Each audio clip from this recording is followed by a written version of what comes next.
ഡൽഹിയിലെ ബിജെപിയുടെ ചരിത്ര വിജയത്തിൽ പ്രതികരിച്ച കേന്ദ്രമന്ത്രി ജോർജ് കുര്യൻ.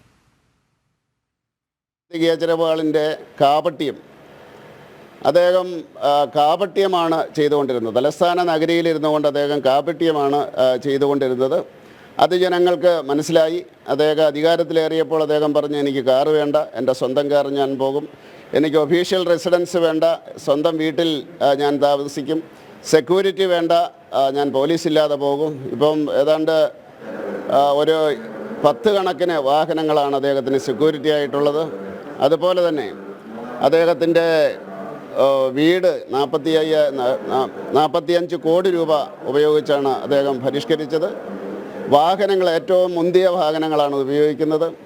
അഴിമതി ഉണ്ടാകില്ല എന്ന് അദ്ദേഹം പറഞ്ഞു. ഇന്ത്യയിലെ ഏറ്റവും വലിയ അഴിമതി ഡൽഹിയിലാണ് ഉണ്ടായിരിക്കുന്നത്. അതിൻ്റെ ശിക്ഷയാണ് അരവിന്ദ് കെജ്രിവാളിന് കൊടുത്തിരിക്കുന്നത്.